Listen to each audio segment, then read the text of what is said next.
Hi YouTube, this is Nappy Nation channel. We're here with my man Farji. What up, what up? This subject is very touching, it's serious, it's also dear to Farji heart. I'm going to let him explain the situation on that. Today we're touching on the topic of missing women. Some get killed for their organs, some is getting killed for, the prostitution ring, over drugs, whatever. So we just want to shed light on the ones that's going missing and they're not doing nothing about it, and come to find out later that they got kidnapped and murdered or things of that nature. So let's do a formal introduction, let them know who you are, and basically what is your personal connection with this subject. What up, what up? How y'all doing out there in YouTube land? My name is Farji Shaheer. I'm a violence intervention specialist here at Hennepin County Medical Center in downtown Minneapolis, Minnesota. I've been running a program called Next Step for the last almost 2 years now. Pretty much we deal with gun violence and situations surrounding violence within the community, but today we're going to shift away from the gun violence and kind of focus in on some of the other issues that are kind of plaguing our community with some of this unseen and untold violence. Pretty much what's been going on, I don't know if you guys have been aware, but there have been a lot of young ladies coming up missing. The one young lady who really brought more of a spotlight to the situation was the young lady Kanika, who was, taken and unfortunately left for dead inside a hotel outside of Chicago, Illinois. Those type of situations are occurring on a regular basis, and what we're failing to realize is that we've been the prey. We have been the prey of a certain kind of characteristic here in this country. There's some sadistic stuff that is going on inside of our culture that is, in my opinion, is benefiting some of the people in power who hold power, and this is why we have so many instances of these young ladies coming up missing. Washington went public, I believe it was last year, in regards to the young girls that were coming up missing, and the hashtag was "Where are our girls?" They have been coming up missing, and then there's no full recourse by the law enforcement in regards to tracking down these children simply because they're from the urban areas. So in most cases, when parents, for the first 24 hours, let's be for real, the first 24 hours of your child going missing is the most vital and the most important time. You must first realize that your child is gone. That's kind of hard to stomach. Some people might try to wrap around the idea of, oh, maybe they went for a walk, or maybe they went for a friend's house, or maybe they went here or went there. But they don't want to grasp the issue that, well, maybe somebody took your baby. When the police arrive to these kind of scenes, they look at it like runaways. They treat most of the young ladies who have been coming up missing as runaways. That's why there's no full investigations within the first 24 hours. They pretty much wait and allow whoever has taken these children to get further and further away from where they have been taken from. I think that there's some policy changes that needs to happen inside of the system in regards to the way that they police the issue, in regards to the Amber Alerts that they put out, because when these young ladies go missing and they're informed, there aren't Amber Alerts put out. They consider most of our children as runaways, or this is something that they're doing by choice, when in actuality they are taking our little girls.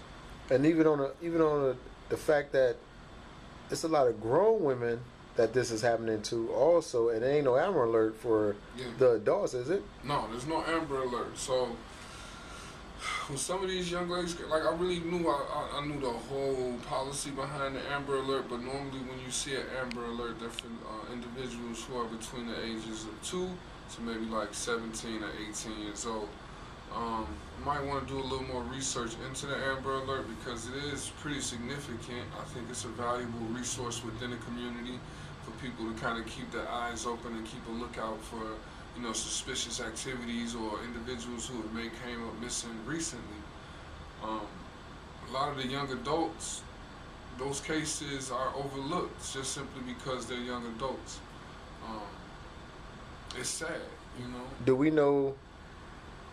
Do we know a good roundabout number for the girls that come up missing? Say within Chicago itself, since you are from Chicago. I'll just use that state for right now, that city for right now. It's an estimated 10 girls a week.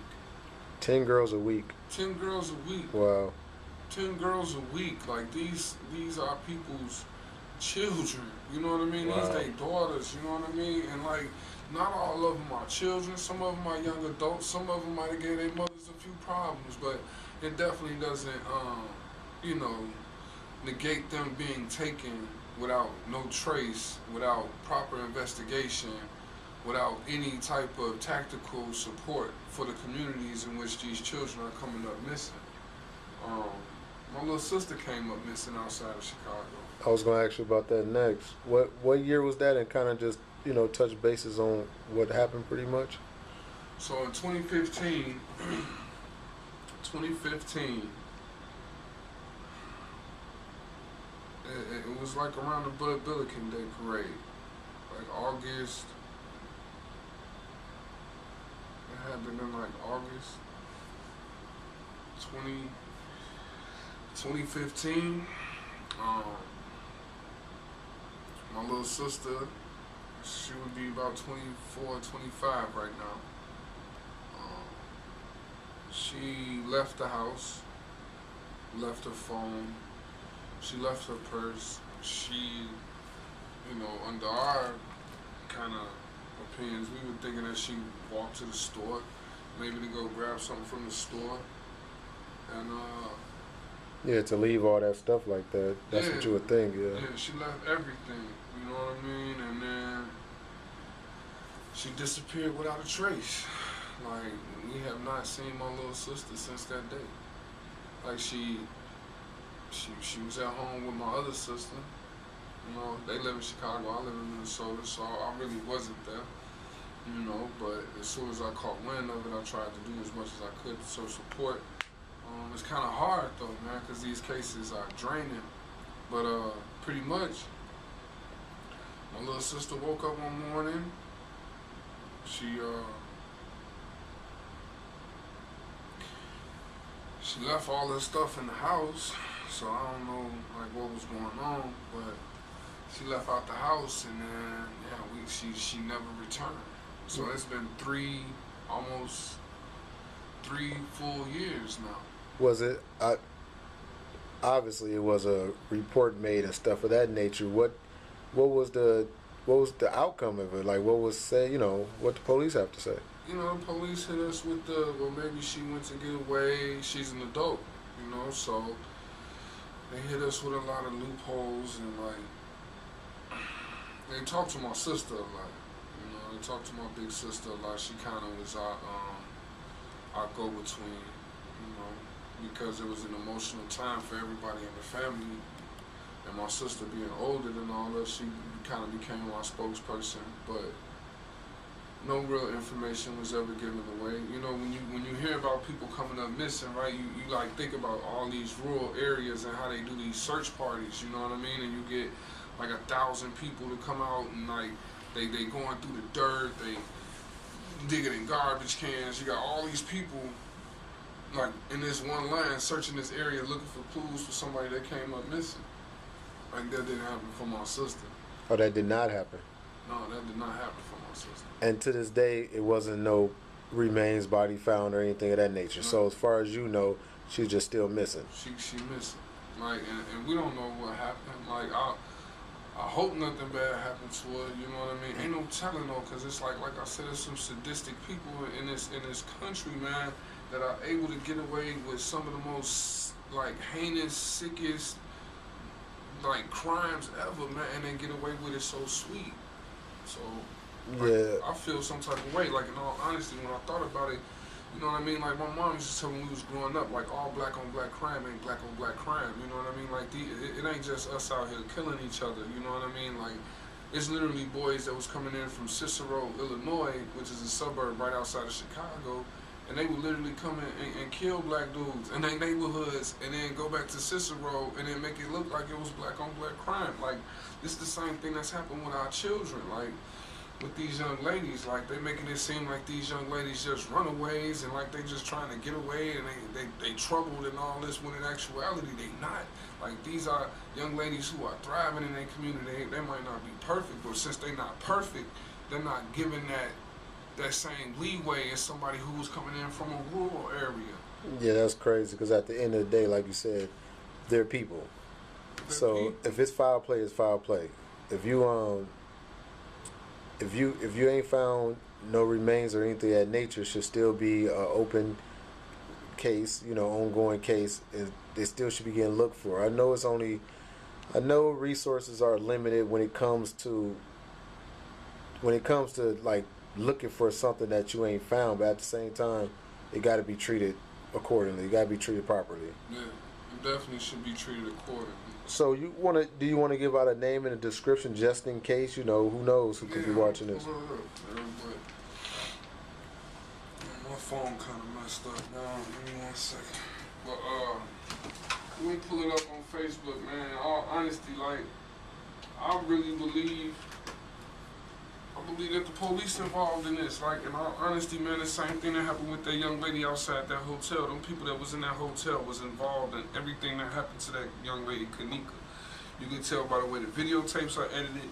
You can tell by the way the story started planning out. You can tell by the employees' accounts of what was going on. Like, it's strategic. It's the same thing that happened to that young man down in I want to say Alabama, where they bust his head open and rolled him up in that wrestling mat. You know what I mean? And then everybody disappeared, but they found the young man's body in a wrestling mat with all his organs missing. Right. Like, this is what we're dealing with. And that same hotel that you're talking about that happened with Kanika, I forget the name of the hotel. You remember it? Yeah, I actually don't. I forget the name, but that same hotel, that chain of hotels, in another state, it was the same pretty much case that Kanika had. Yep. And they organ harvested. Yeah. And it's real, like, by me being in the hospital, I really don't want to say nothing bad against the hospital. You know what I mean? But I'm going to be all the way real, dog. Like, when we come in here and we about to die, we are met by a group of people inside this hospital called Life Source. I have no idea who Life Source is. I don't know where they come from. I don't know what their background is.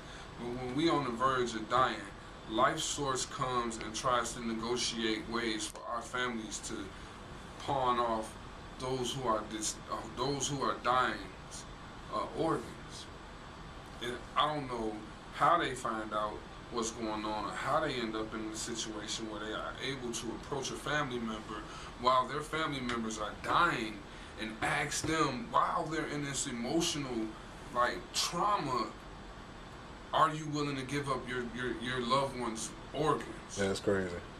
Like, you dealing with, for one, somebody just get their body ravaged and living with a traumatic experience from a motor vehicle accident to a stabbing to a shooting to a vicious assault, right?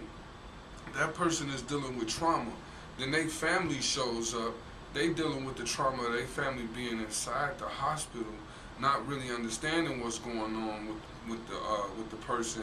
They get some prognosis as to what's going on with the individual. And then if the prognosis is bad, you're met with a group of people that are called Life Source. These are people who literally try to negotiate you to sell your loved one's organs. Right. Like, it's to me, it's sadistic. How can you even fathom to approach somebody who is grieving about their loved one's organs when that person isn't even dead yet? Right. And we do understand that organs could help other people out, right. But let's be real also that they're not going to, it's not always getting used to help people out. Some of it is for testing and stuff of that nature too. So, I understand the importance of donating organs, but at the same time, like you said, it's a way to do it also though. Yeah. Like, my biggest thing is that if we know the going price of a kidney is close to $50,000, why not get a family a percentage of that $50,000? There you go.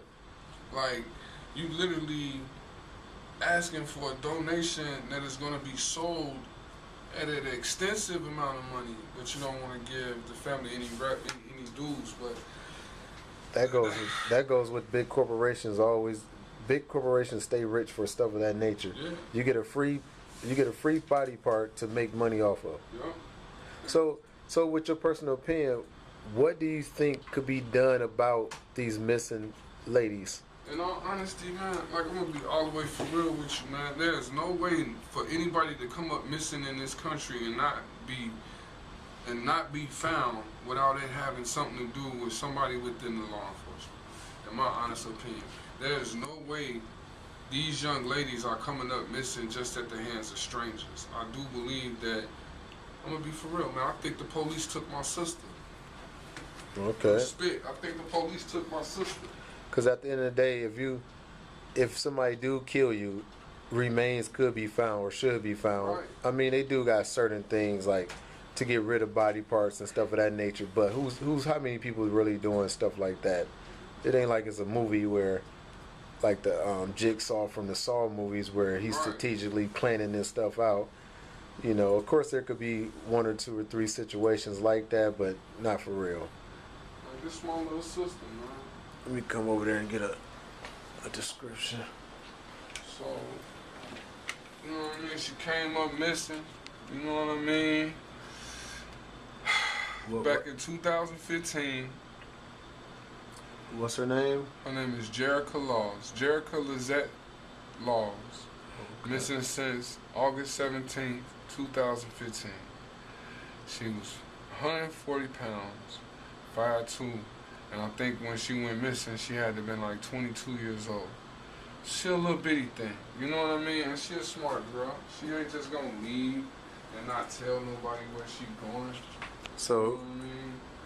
so anybody that may watch this video, if y'all have any kind of leads, tips, information, how you say her name one more time? Jerrica Lizette Laws. If you have any information on that, any tips, anything of that nature, this happened in Chicago, Illinois. This is actually right outside of Chicago, in an area called Park Forest, Illinois. Park Forest, Illinois. You could definitely email me, nappynation@gmail.com, and I could definitely pass it on to the proper authorities or even Farji, and you know, that's definitely would be appreciated. Yeah, or you know, if you guys like any information, like anything, man, would be helpful, man. It's my little sister, man. You can go on Facebook. It's a web page called Jerrica is Missing. It's JERRICA is Missing. If you have any information, please hit them up. The one thing that I can say is that since this has happened, since this situation happened, I started becoming more and more aware as to what was going on. And that's when I noticed that every weekend you got about 10 girls coming up missing out of the city of Chicago. And if you got 10 coming up missing out of the Chicago and its surrounding areas, then you got 10 coming up missing in Baltimore, 10 coming up missing in Washington, 10 coming up missing in Dallas, 10 coming up missing in Atlanta. And if you can follow the pattern, it's a lot of young ladies coming up missing. And like right now, we can Google it and it's probably like, let's see. It's probably women. I was watching In 2017, it's probably down 75,000. The number is at 75,000. It's real, like this real. what's that, 75,000 in just that year? Just in the years, nearly 75,000 black girls and women are missing across the country. This cases remain open from 2017. Like, it happens every day, man. What did you type in for that? I just typed in missing women in 2017, and we can pull this up right here. This might, hopefully we can find something, you know what I mean, that's like, you know what I mean, real strong, concrete. Nearly 75,000 black girls and women are missing across the country. I don't know if it's going to be able to see that too well, but hey, I'm reading it straight off the screen, so wow. Man, like if they want, man, check it out. Like it's real. You know what I mean? Like I have a daughter. I know a lot of y'all probably got daughters. This is not what you want your children to end up in. You know what I mean? Like we live in a sick and sadistic country, and we can say it's not. That's not fact. I was watching a show and I can't remember which one it was, but this it had to be 2016. I was watching this show, and this was a big problem in Detroit. So, like you said, if it's in Detroit, if it's in Illinois, just imagine where else it is, you know. And granted, some people do run off and want to be away, but come on, out of 75,000.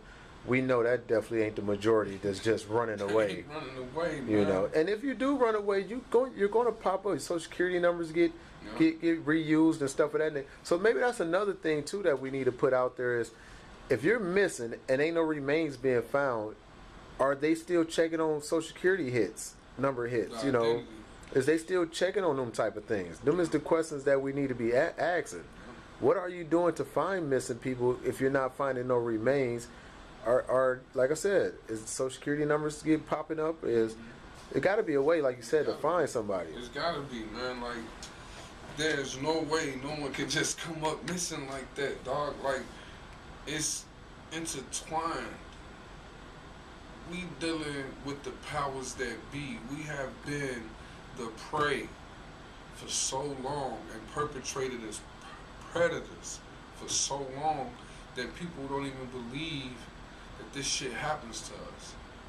Shit real. Like I breathed it. First time I got jumped on was by some white boys. So I know that this shit is real in America. It's real. And we can, you know, I don't like to sugarcoat it. The police ain't perfect. Some of these dudes get in tune with some of the worst individuals that they could possibly come in tune with. And then they work deals with them. They work deals with them. How's little girls coming up missing without no trace in the hood, in areas that are extremely occupied constantly? The only way that I see is that possible happening is if the police approach them. Right. And don't think people that's just on movies when police make side deals with people and stuff of that nature. That's just not on movies. That happens in real life. Real life. I experienced it myself back when I was a youngster over here at Elliott Park neighborhood selling drugs. We used to have Spartan on our payrolls, you know, coming by telling us when the cops was coming and stuff of that nature. We knew the raid days and all that. So that is real. That just ain't no TV stuff. Yeah, and I'm from the Robert Taylor homes. I grew up part of my life in the Robert Taylor homes, and yeah, CHA wasn't right. CHA wasn't right, man. Like, and anybody that's from the Robert Taylor homes, from 53rd and State all the way down to Dearborns, down to the Ickies, y'all know CHA ain't right. What is CHA for people that don't know? Chicago Housing Authority. Okay. Y'all know, like, if you see this video, they gonna know. Like, if we can understand that CHA ain't right, and a lot of people know CHA ain't right, you better believe the police department ain't right. And I love them. They supposed to protect and serve, but at the same time, they full of corruption. So before we leave this topic, is there anything else you want to say about this, or anything you want to get out there? Keep your family safe. Step up to the plate. If you're a man, be a man for your family, right? We are missing. Our faces are missing from the majority of this world. And the world is waiting on us to step up. So it's time for us to step up. Protect your family, protect your community, protect your children, protect anything that you love and cherish. Because at any given moment, it could be gone. And not only cherish it, but also teach and influence it. That's all I gotta say, man. Stay safe, man. Stay love, stay peace. And before we go, get them your contact, matter of fact, too, because maybe somebody want to come directly to the source. All right, so I'm Farji. I'm at Hennepin County Medical Center. That's where I'm at. If you come to Hennepin County Medical Center and ask for Farji, they're gonna lead you to my way. You got a website or even an email? Give me an email. Then you can hit me up, Farji.Shaheer, SHAHEER, at hcmed.org. But if you call Hennepin County Medical Center and ask for Farji, guaranteed they're going to point you in the right direction. I'm the only one in the building. Okay, man, I appreciate your time, and I appreciate you even shedding light on something so personal, you know. And I almost teared up, man. I mean, that's rough, man. man, I appreciate it because this might could help somebody else, you know, and maybe this could get some information, some leads or whatever to, you know, your situation. But this is definitely a light that we had, you know, shine some light on the topic because, you know, we got the Super Bowl inside our city this coming Sunday, and these subjects don't even get talked about. All you hear about is the fun stuff, the Super Bowl, the parties, and all that type of stuff. And every day, people going through tragedies of this nature. You know, it got to be a mixture. It got to be some kind of balance where, of course, we don't want to talk about all negative every day, all day. But we can't talk about just the cheesy, sugar-coated stuff every day, all day either. Let's be real.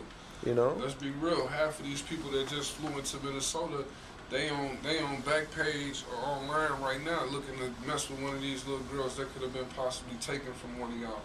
So like, I didn't even think about that. For like real. Like this real. Like these young girls, man, they come in from Cambodia and Laotia and things like that, man. They being put to the struggle. Like they can't even get Social Security cards. These dudes is working these young ladies, man, and these young ladies don't know no other way out. So they end up manipulated when they caught in a vulnerable state. Like I didn't even think about that. It's some girls that's finna go through it this weekend. They going through it this weekend. There's some girls in Minnesota right now in one of these five-star hotels in Minnesota that's finna get ran through by these dudes that's coming up here for this Super Bowl simply behind somebody else that done took her from one of her people. Yeah, and little dudes, the males too. It's males. This is happening too. Little kids on both genders. I seen. I ain't gonna talk about it, but over Northeast right now, Northeast Minneapolis right now, the slave trade is real. The slave trade is real in Northeast Minneapolis right now, meaning there are people buying people and making them work as their indentured servants at their businesses right now. Wow. Not getting paychecks right now. All right, man. Well, I appreciate your time. No doubt. All right, y'all. You too. We out.